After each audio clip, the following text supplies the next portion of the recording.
got this thing? Heck yeah. Alrighty. I've been waiting all day. That sounds about right. Is this picking me up? Because I don't like microphones. That's my issue. But exactly, just beat them up. So Jerry Jewell here. That's a little weird. Definitely has, I want to say it's over 100 credits to your name. I don't count them. You should, right? Nah, who cares? I guess the it's not. important thing is that the number keeps going up. There you go. That's always what counts. From Fruit Basket to Case Closed to Talia, you know him from all of these. All of them. Woo! Yay! This is my panel. Yay! I don't know if it's supposed to be about anything specific or just whatever. All about you. But I do want to encourage all of you. You don't have to ask anime-related questions. You can ask me anything. I'm a very open and upfront person. So anything at all you want to ask, no matter how odd, please keep it age-appropriate for any younger people in the audience. But other than that, you may ask whatever you wish. Can I give you something? Yes. See, that's the easiest I promised question. I would give this to you today, and Oh, thank you. It's a Zellman clock. Oh. From now on, this will be known as I've been clock blocked. I'm clever. Thank you very much. You're welcome. I know, you're all taking that in right now, aren't you? Man, that was quick. It only took them a couple seconds. Okay, how's life going? Overall, I tend to be a pretty happy person. Yes. But you should be happy. Smile every day. I do most of the time, and I like to focus a bit of time on making other people smile. And I am getting to that age, though. I hate to say it's midlife, because that would mean I'm going to die at 70-something years old. 72, isn't it? 72, right? At this point, yes. Yes, I you are didn't read your correct. website at all. Oh. Of course not. Just guess. You used to work at the carnival and you thought you'd try the... You have to be lying. What? 72? If I'm at midlife right now. I'm not 72 right now. Yes, I have a painting in my house that ages forward. But I'm getting to that midlife feeling of I wake up all the time going, oh, I'm wasting my life. I wish I were doing other things. And then I go out and have fun anyway. So I get over it rather quickly. It's the morning. It's waking up in the morning that gets you. Are you working on anything right now?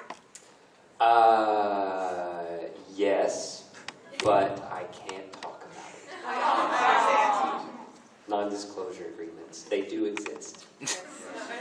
I don't want to get in trouble. Okay, not speaking of what you currently are working on, is there anything specific that you've seen that you want to work on that you don't have an agreement on? Well, since I work for Funimation now, that is my job. I can't talk about anything that hasn't come out or been announced yet. That's what the non-disclosure agreement is. But recent things that have come out, if any of you have heard of, or if you haven't seen a show called Toriko, I completely recommend it. It sounds silly at first because it's been described as Dragon Ball Z with food. And I know that sounds silly, but the characters are great in it. Ian Sinclair and Josh Greeley are the main voices, and it's very, very funny. You should completely check it out, and you'll watch it, and even though most of it is fictitious, you'll watch it and you'll be going, wow, I'm getting hungry watching it. Not even knowing, you don't care that the beasts aren't real. There's no such thing as a garara gator. But man, they make the meat sound good. And there's, let's see, Shauna, Season 3, for any of you who are familiar with Shauna. I directed Season 3.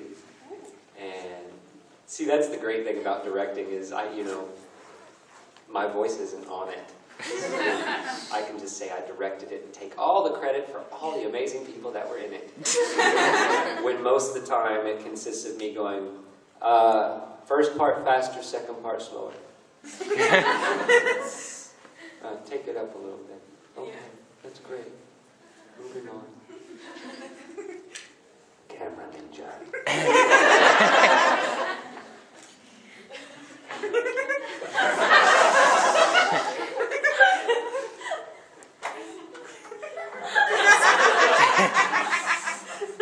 Here's your job. I think we're out of range now. All right. We're on. Yes. More specifically than how's life going, how's the con going for you?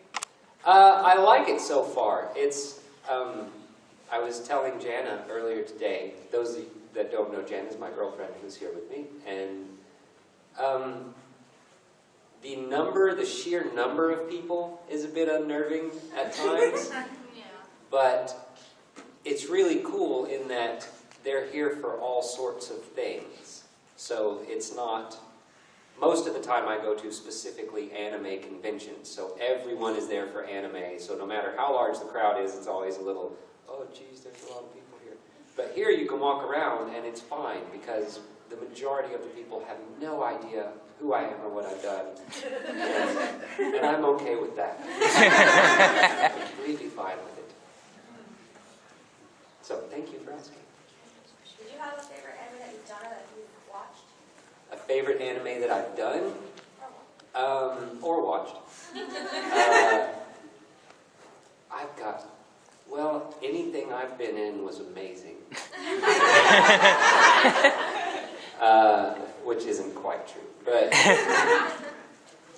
it's hard to pick favorites when you really are happy to just keep working. You know, the fact that I get to step in the booth and still act at all is the reason I'm in it. So, you know, I just want to keep doing it. As long as they keep using me, I'll keep doing it. Yes, sir. It's a two-part question. Now, and you played a lot of psychotic characters. How do you get into that mindset? Well, I kill people.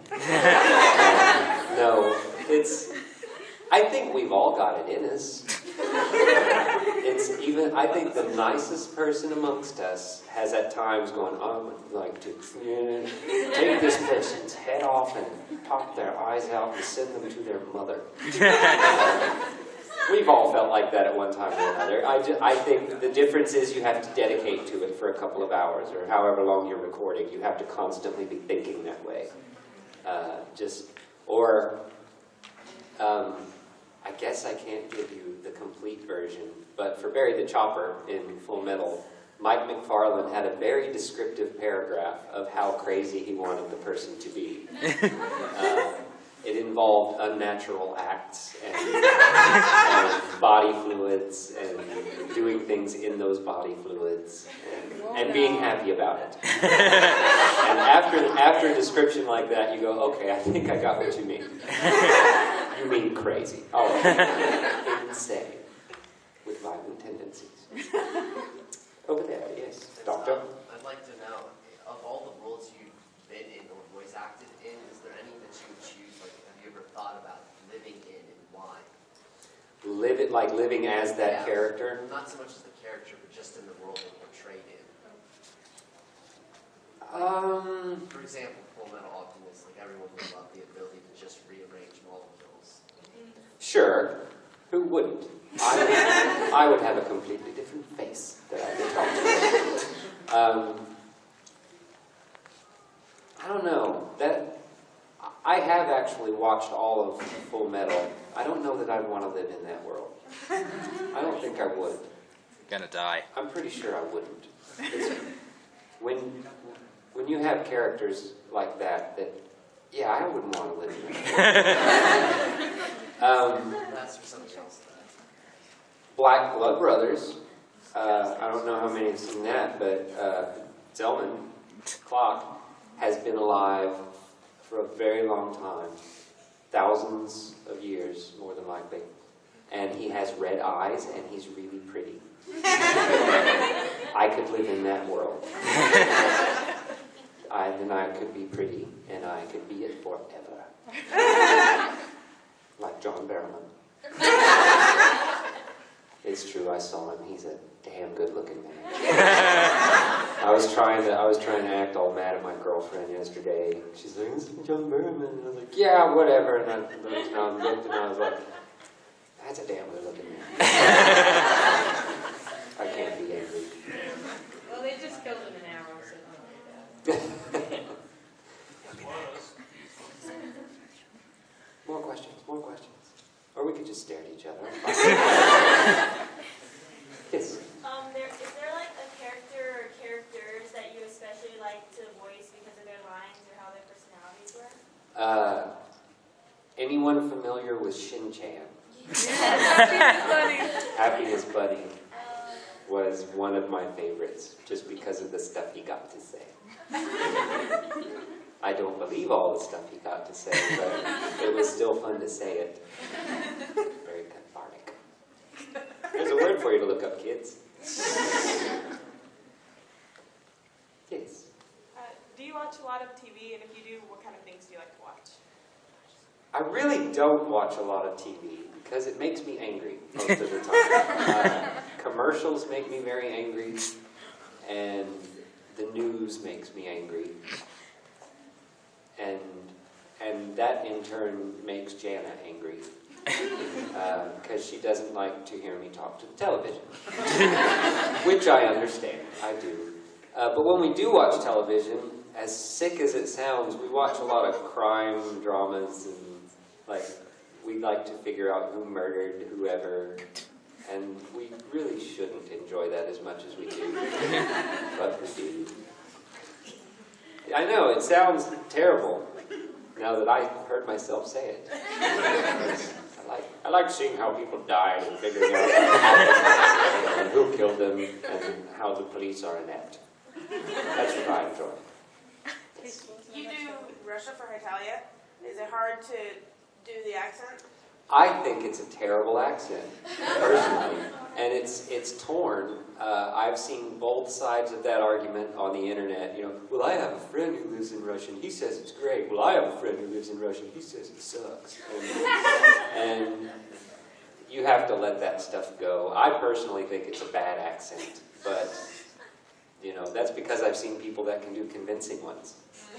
But luckily it's Italia, so it doesn't have to be that great, and he doesn't talk that much anyway. Yeah. I've been lucky in that regard. Yes. What do you think about Russia as a character? I think for the characters I've played, it's right up my alley. And I think that may be one of the reasons I got the role. Is they're like, well, this guy doesn't say much, but when he does, he goes from seemingly sweet to creepy in about that fast. And I was like, well, that's what I do. I can do that. And so they gave me Russia. Do you fear Belarus? Not in real life, no. But if my sister were ever chasing me that aggressively, then yes, I would worry. Because I don't have a sister, and it would be weird. All of your sisters are welcome to chase me. If mine ever does, I'm getting out. Can you give us a bit of a rundown on how you got into voice acting? Oh my, here we go. Right. In the beginning, there was... Dinosaurs throw the earth. Yes. I have to start out with the important things first. Reading. Reading is fundamental. And it is. Reading is fundamental in any kind of acting, especially any kind of voice acting, because you have to be able to do it quickly and fluidly. So reading is very important. That doesn't mean we don't ever stumble or mess up or get words and switched around in our heads. It happens to everyone. But reading is how it all starts. That's going way back. But my mother always read to us, and when she did, she read to us, you know, as a storyteller should read to us. Not necessarily with voices, but you know, slight changes for the characters and whatnot. So I could read pretty well by the time I got to school. And, you know, you find out pretty early that if you can read and the other kids can't, and you get to read in class, and it turns out, just copying my mother in the way she read, that all of a sudden, you know, in first and second grade, you get to read for the class a lot more than everybody else. And so that goes on for years and years, and I've always been interested in many forms of entertainment, and I was never able to choose one thing. There were always so many things, all entertainment oriented, but there were so many things I had interests in, and as life went on, you start to weed out the ones that you know aren't going to work for you. I used to love magic, for example, and I got all the magic books I could, and I tried to learn all the tricks I could, and then I realized my hands weren't going to grow any larger. And any of you who have studied magic will know it's really hard to do magic when you have tiny hands, because cards don't fit behind them, and neither does much else. So, you know, it's all part of finding the interest, but copying things off of television, trying to imitate the people that I liked. I always thought that I would be a musician, really, but no. Well, I should take that back. I am a musician. One that makes my living at it, no. But anyway, get into junior high and high school, take an interest in drama. That went fairly well. And, you know, lots of stage. Went to college for music, but wound up getting a couple of roles there in the opera, the madrigal dinner, that kind of thing. And decided that I was going to play music. And Justin Cook and I have been friends since high school. We've known each other since we were 15 and have traveled across the United States to play music. And he has a cousin, Wes Dismuke, you might know the last name from Aaron Dismuke, who played Al in Full Metal as a child. And we moved to Texas to join a band. Well, after we moved to Texas, we needed jobs. The drummer that wound up being the drummer in the band, I should say, was an ADR engineer at Funimation, which at that time was still fairly new in Texas and was operating on the second floor of a bank building. It's true. And the other side of the hall was where you claim bankruptcy, which I found hilarious. But again, true. And he was the ADR engineer for Chris Sabat at the time. And he asked me at one point, you know, everybody's kind of out of town at conventions, we've got some parts we need to fill. Would you be interested in trying this? And since he knew I had a theater background and he knew the acting chops were there, would you like to try this? Yes, I would love to try it. And so I went in, and I want to say it was Nam. I'm always hesitant, but I think it was Nam in Dragon Ball. And Sabat heard it, got a hold of it, and asked if I wanted to try out for Blue Gender, I think it was. So I did that, and those of you who haven't had the experience of working with Chris Sabat, the thing that makes him a genius as a director is whether you did very well or not, he will make you leave that room feeling like you are on top of the world, like you just gave the best performance ever, which I need to learn how he does that. Because actors are very sensitive people, and all it takes is for them to flub something and for you to say the wrong thing, and they'll walk out of there going, sorry, I messed everything up for you today. No, it's not that bad. Leave that out. So after that, I signed a contract, and then I started actually getting called to audition, and I would audition for everything I possibly could. I would like to say that whole time, though, I still had a day job. Don't forget that, kids. Those of you who go, I would love to be a voice actor. No, you wouldn't, because unless you like ramen noodles a whole lot. For only half of the week. Yeah, it's not, but a lot of the actors we have do other things as well. There's always radio voiceover, commercials, television. You know, these people are hustling every day. And those people who think it's a very easy thing to do, it is not easy at all. It is constant, and it is an everyday doing everything you can to get work. Because it is a very competitive market out there. And not always easy to get into. So you're going to be hustling if you think it's something you want to do. Warning. I could just be saying that so I don't have competition. Suckers. But that's the long version of what happened. That was perfect. Thank you. You are welcome. Yes. Me? Yes, you. I was always wondering. I mean, if today you were scheduled to do like a voice acting role, and you have a sore throat or bronchitis or anything, You cancel. Okay. I just want to know that. Yeah, because I've had a couple of actors and actresses that will come in, and we try it out first. They go, I don't know if this is going to work. I'm a little stuffed up today, and you know, you give it a chance for 10 minutes or so, and then you go, this isn't going to work. We'll reschedule this. We'll call you back in. There's really nothing you can do about that.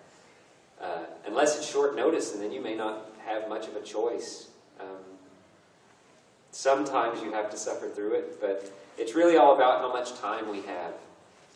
Everything is on a schedule. Everything has to be finished on time, or as close to on time as you can get it, because not everything is on time. You're dealing with multiple people's schedules. They can come in when they can come in, no sooner, no later. So everything has to be lined up as best you can. And if someone has a cold and it's the last chance we're going to have before the release date, then we'll probably suffer through it.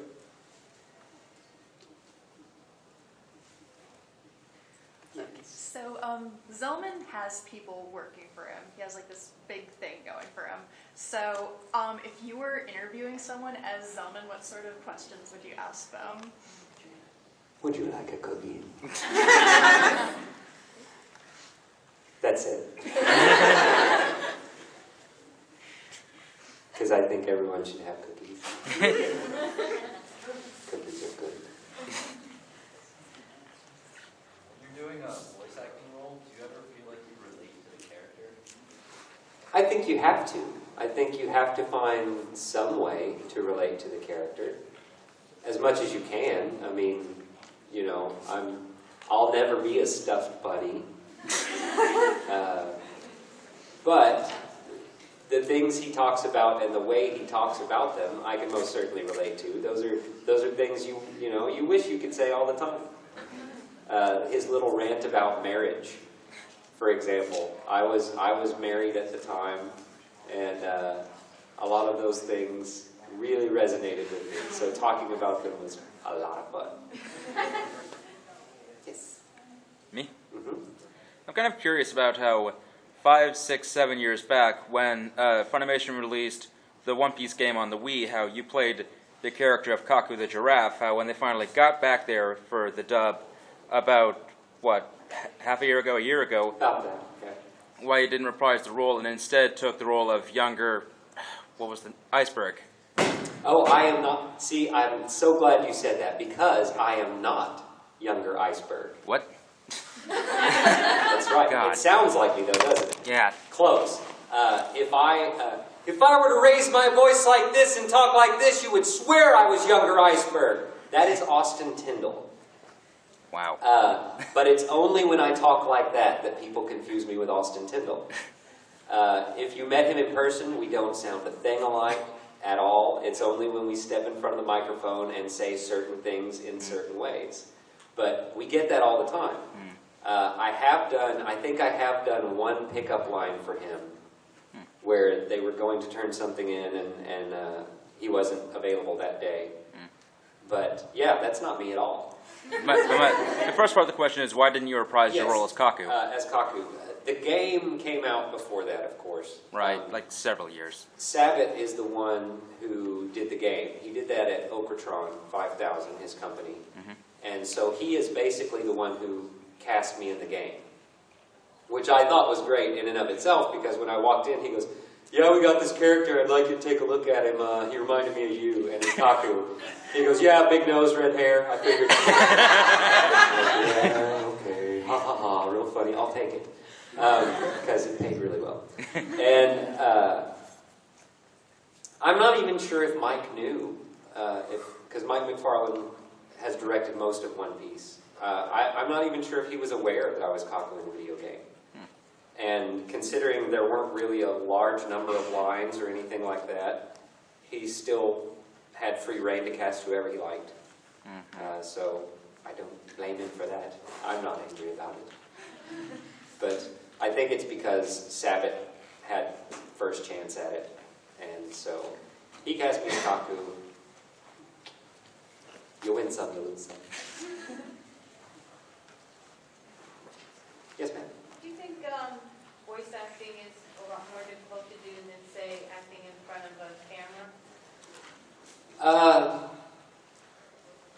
You know, camera is about so many other things than just the voice.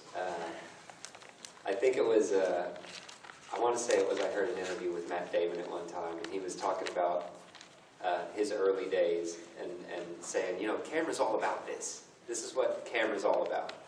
And I don't want to see this on camera, personally. I've seen it. I'm not attracted to it.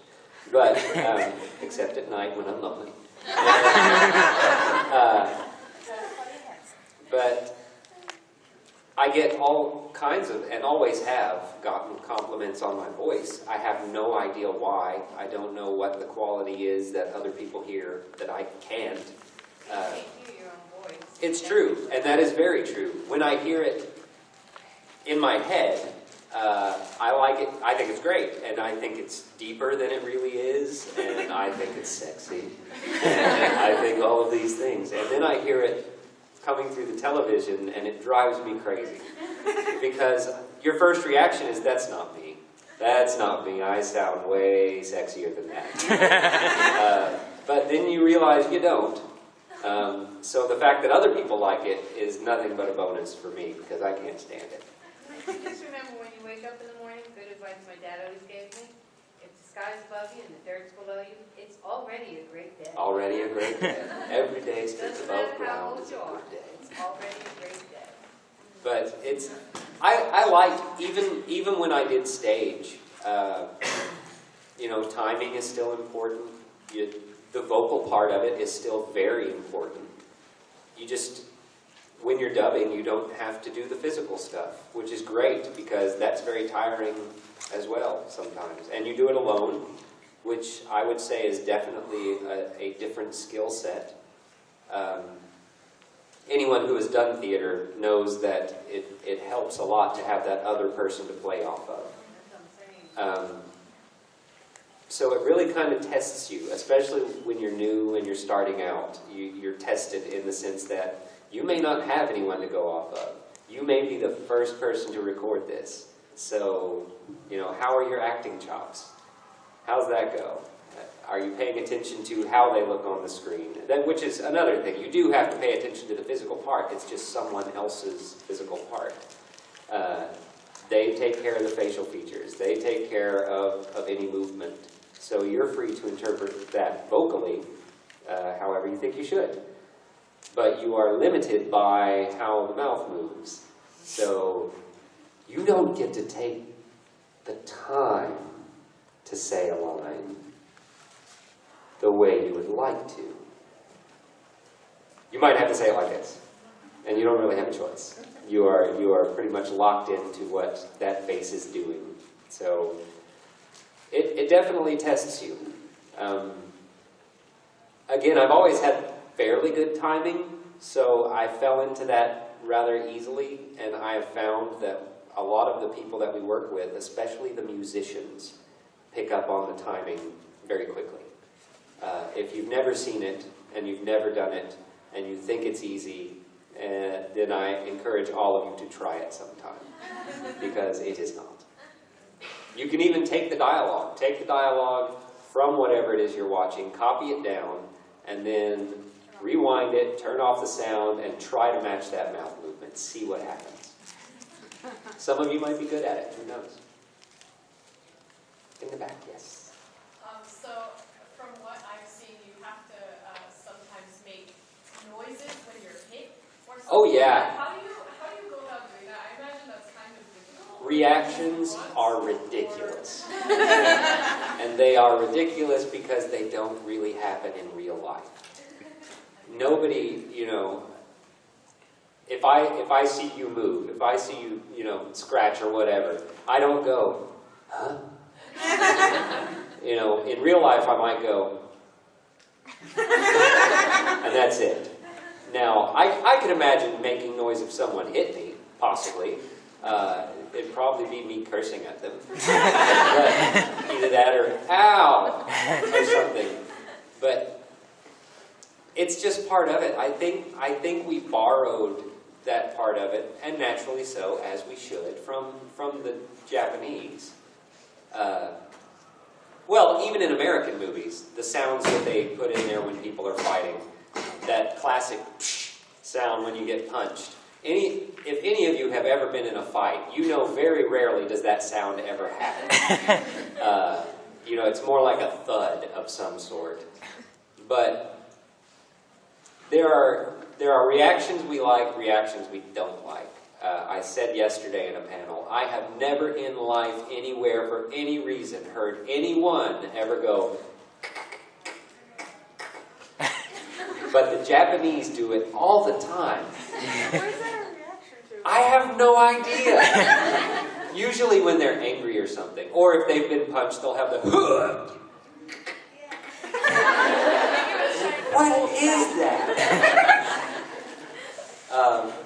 But a lot of times, luckily, they will want us to sort of copy what the Japanese do anyway, unless they have their own idea for what they want it to be. Some people like larger reactions, some people like smaller reactions. It really depends on the director you're working with. But, yeah, you run lots of impacts, you know, being thrown against walls or flying off of a cliff or being stabbed, punched, kicked. Do you just pretend then, like, what would I do in this situation? What noise would I make? Or do you swing it? Sometimes. You keep it pretty basic, though. A lot of it depends on what you're seeing on screen, first off. But, for example, getting hit in the gut, you keep it fairly guttural, you know, and expelling air while giving some sort of grunt, essentially. Hit in the face, well, what does their face look like when they get hit? Do they have their teeth clenched? Do they have their mouth closed? That kind of thing, you know, makes a difference. But reactions, oh my gosh, reactions are so ridiculous. I'm learning to not like them very much. Because most people, unless they've done some voice acting before, especially anime, they don't know what reactions are. They don't know what to do, because it's completely unnatural. But yes, I'm glad you brought that up. Reactions are dumb. So dumb. So how do you handle reactions as a director? Do you give them an example? Oftentimes you have to.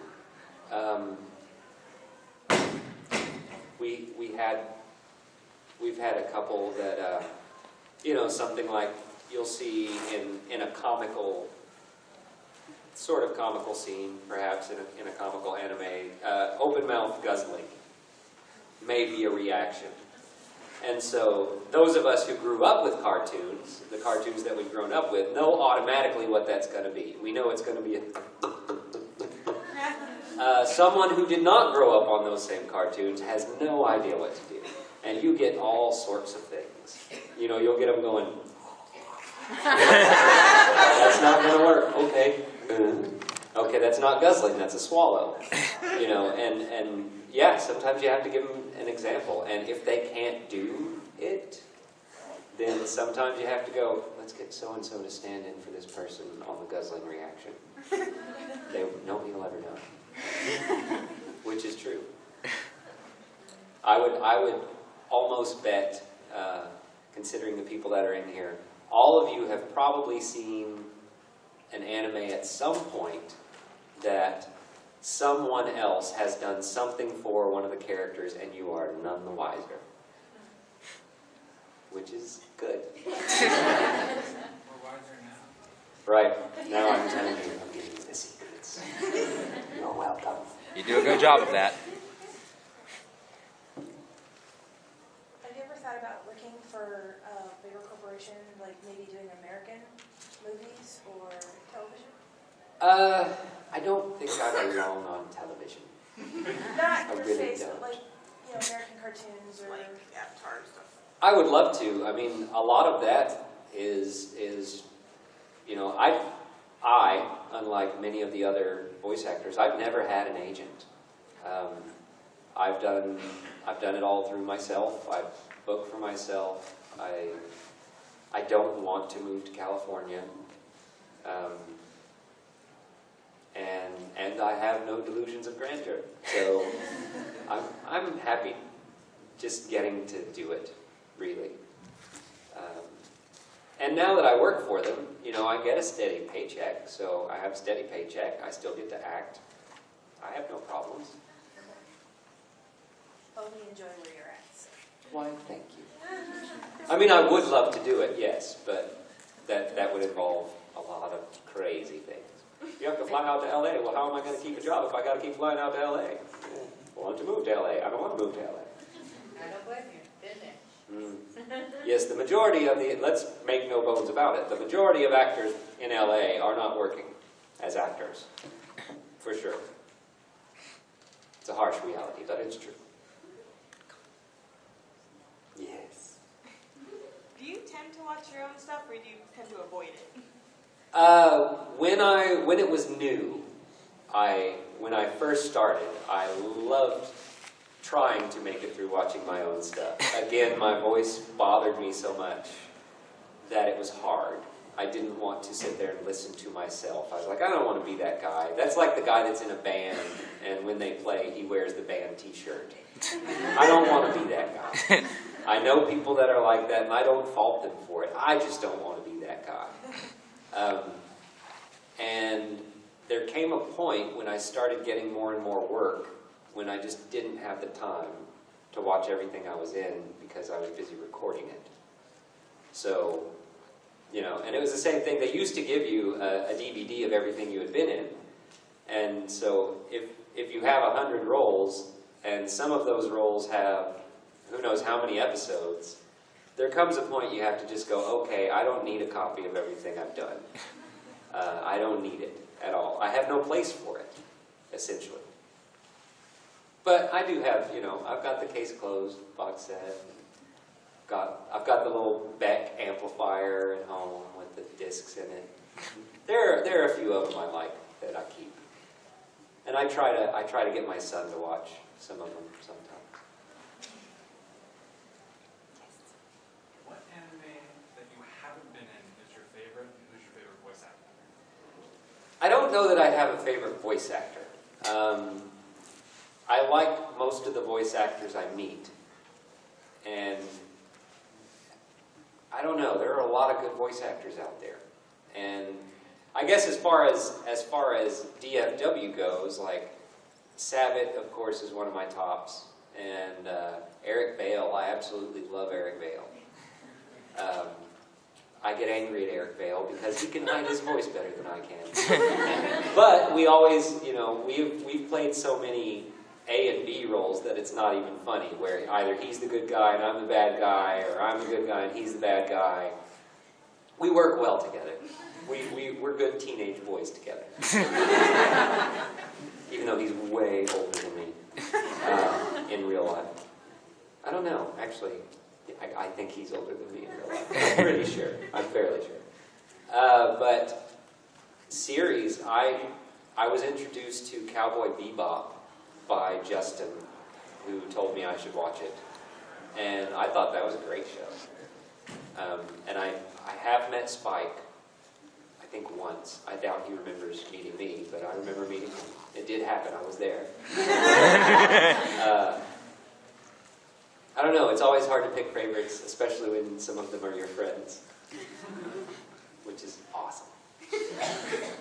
My friends are voice actors with them.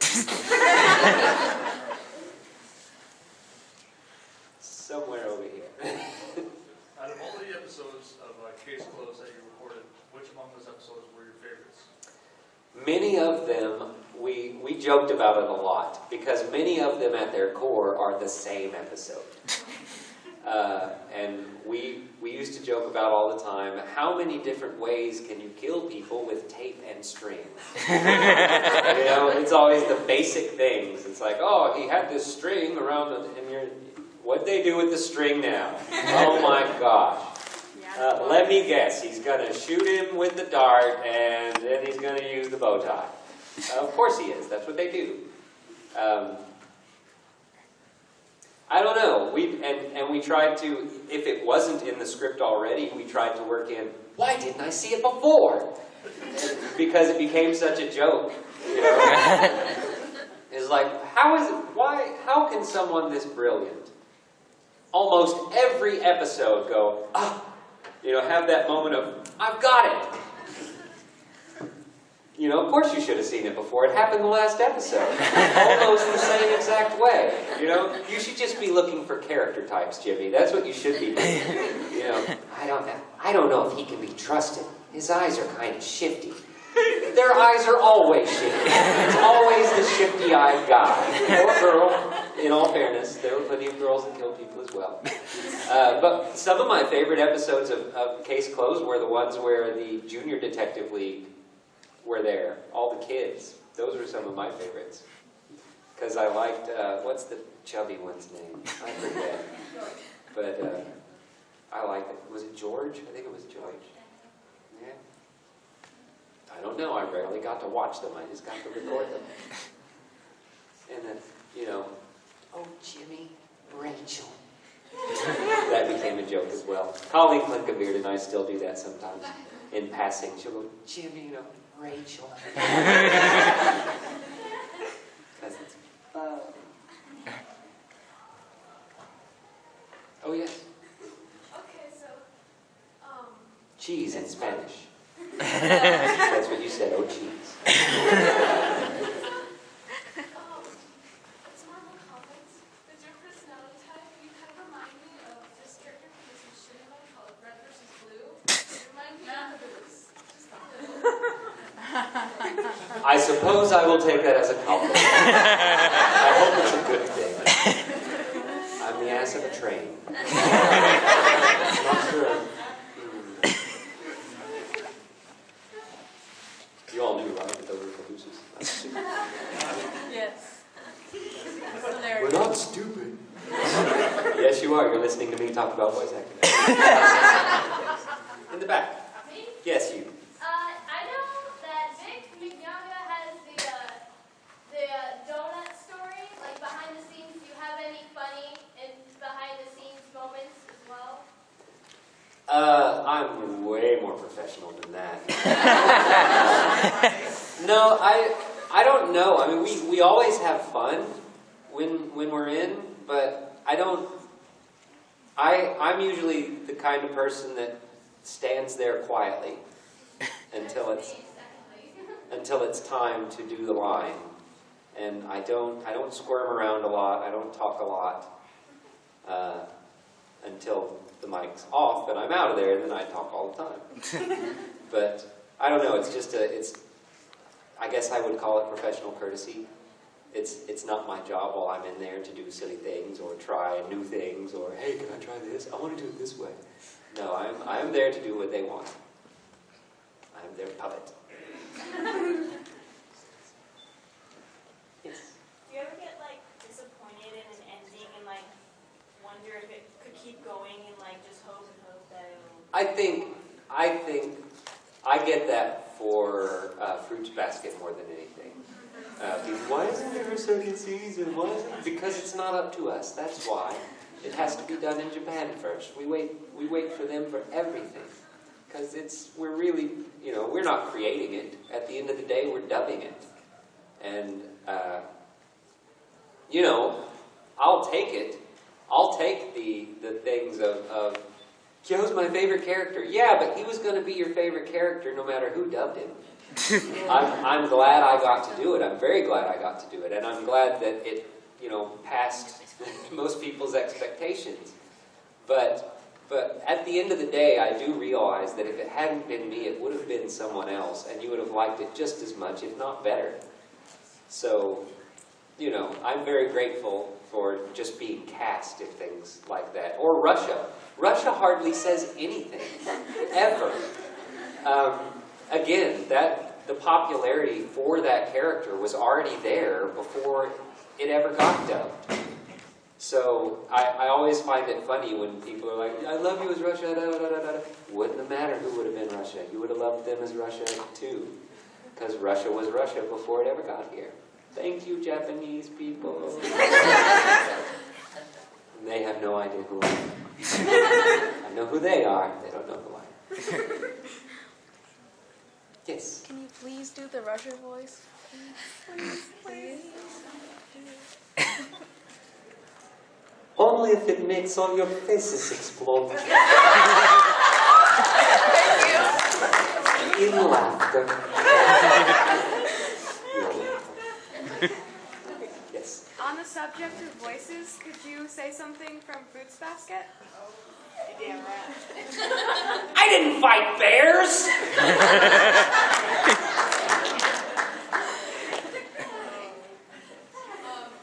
I've only seen YouTube videos of previous panels you've done, but I'm not sure if you can indulge us in this information, but what's the most uncomfortable thing you've been asked to voice with a bunch of fans out here? Is there anything People come up with weird stuff. They'll go, I want to oh yeah, yesterday. That's right, yesterday may be the oddest one. Do you remember what character it was? I forget, but they wanted me to do an Old Spice commercial. I was like, I don't watch Old Spice commercials enough to memorize them. I've seen them, sure, I know what you're talking about, but I wouldn't know the first thing about doing an Old Spice commercial. In any voice. But that's probably one of the weirdest things. Yes. Other than that, you're kind of expecting everything? Yeah, it's kind of hard to shock me. It really is. Didn't somebody ask you about being on your deathbed? I think they did. I think they did. And I'm still alive. You don't see them here, do you? That's what happens when you threaten me. I hope all of you are taking note. And that's why I get to play the crazy people. Right there. Because for a second you go, I think he's kidding. I'm kidding. Are you sure? Are you sure? More questions. So do you think they're trying to tell you something when they cast you in those kind of roles? They know me. Most of those people have known me for years now. So I don't think any of them think I'm creepy, but they know I can play creepy, and that's the important thing. There's a huge difference in being creepy and playing creepy. Playing creepy can be good. Playing creepy can be profitable. Being creepy will get you locked up. Or worse. But no, I don't know. At the same time, they are my friends, so they know there's something a little off in there. Because there is. There's something a little strange about me. But that's makes you lovable. Isn't it? I agree. I am lovable. Now that I think about it. Yes, are you going to tell me how lovable I am too? Thank you. What I wanted to ask you was, could you do two characters and make them but yourself? Could you make them argue? For instance, Russia, Kyo. You want to do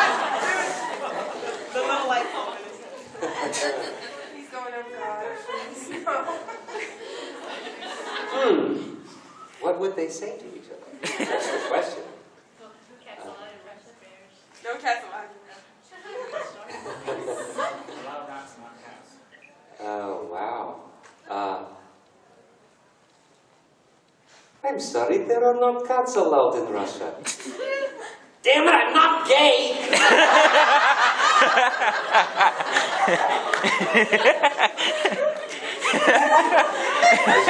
I probably should have thought that one out.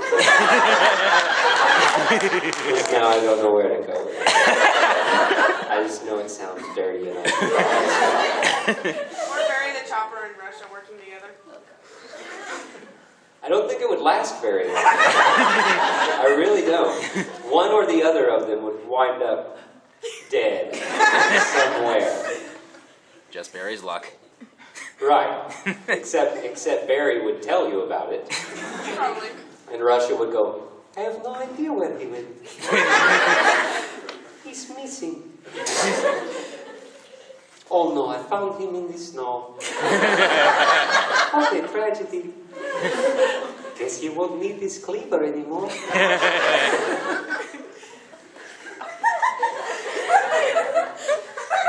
Right? I think that's right. I think that's what would happen. Oh, where? Oh, yes. Are you more loud and hot-headed like Kyo or more quiet and calm like Christian? It depends on what age me you're talking about. I had some problems as a child with anger. I'm not sure why. Really? I personally believe it had to do with having two older brothers. And depending on the situation, when you have two older brothers, it behooves you to be hot-headed and to learn how to grab things and learn how to throw things and learn how to shoot things and stab things. Because sometimes that's all you can do. And so there, you know, when people pick on you, it's no fun. But later on in life, you know, I found that it served me quite well in school. You know, when people would try to pick on me or whatever, I'd sit there and go, like, what's your problem? I'm like, there's only one of you. It's not a problem at all. Are you sure you want to go down this path? But I was very angry when I was younger, and I have no idea why. I just was. But now I'm much more calm. And so, when I was younger, Kyo, the older me is way more Russia. To answer your question. Yes.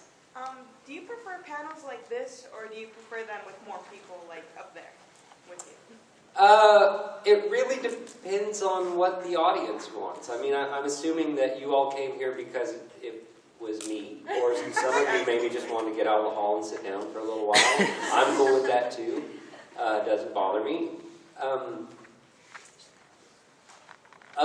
Having other voice actors on the panel sometimes does make it easier in that there have been panels where I don't have to say anything. And it depends on who you're on the panel with. But we will have a multiple voice actor panel tomorrow, I think it is. All your voice actors are. You know, and so you have to imagine this, and sometimes more, for every single one of those voice actors. And so all of you now may have questions for me, but tomorrow it may be half of you have questions for me, or a quarter of you have questions for me. Half of you, wait, no, I'm going to get more than 100% if I'm not joking. But anyway, you get what I'm saying, is there will be that for every single voice actor. So sometimes I like it because I might have to say one or two things during the whole panel. And it really all depends on who the questions are for. Now I can say I personally dislike the round robin questions because they take forever. You know, especially the ones of, how'd you get into voice acting? Go! And then all of a sudden 10 people are trying to tell you, you know, their entire life story of how they got into voice acting. And then before you know it, the panel's over. And the fact of the matter is, you can go online and you can find that information all over the place, because we have all answered that question so many times that it's not even funny. Yeah. Almost every panel we have. So, And that's why I like interesting questions. I like leaving it open. A lot of voice actors will not do that, but I like leaving it completely open so anybody can ask whatever they want, because I like odd questions. I'm an odd person. Yes? Do you prefer pancakes or waffles? Pancakes. Yeah. Do you like? Pancakes are good. What about Belgian waffles? I don't know that I would know the difference, to be honest with you. I'm sure I've probably had Belgian waffles, but it was in Belgium, so it was just a waffle. I've never been to the Belgium. premises are much deeper, so the joke is all right in between premises. And Really? So that's the difference, is they're deeper? Yes, basically. Well, okay, I can understand that, because in Texas we have toast that you guys call Texas toast. The same sort of thing. It's normal for us. We do have time for probably 2 more questions. 2 more questions. Yes? I know for animation, sometimes they have the voice actors sing like the openings or endings of shows. Yes. Have you ever done one? I have. I have done, let's see, I sang an ending for Dragon Ball Z Kai. I sang the ending for Desert Punk. I sang one of the ending themes in Yu Yu Hakusho. I think it was season 4. Okay, because I listened to that song and I thought it was you, but I couldn't find like any sources that said. I try to hide it. Do you like singing? I love singing. And I always have to be careful about saying that at conventions, because then I know what the next question is going to be. And the answer is no. There is very little in life I would rather do than sing. But I was not made for singing anime endings and beginnings. There are many people that are way better at that than I am. But I did mention yesterday that I also sing in Rosario versus Vampire as the Bat when he takes his human form. And it's pretty good. That's probably my proudest one, because I watched it and it was okay. I was all right with it. It's like, well, that's not half bad. That's not as bad as the other ones. Yes? Did you say like goodbye in Rush's voice, Barry the Chopper's voice, and Kyo's voice? I would like to thank you all for being here. After all, this might be the last time we see each other. Barry the Chopper. It's time for you to go! Kyo. Bye, damn it!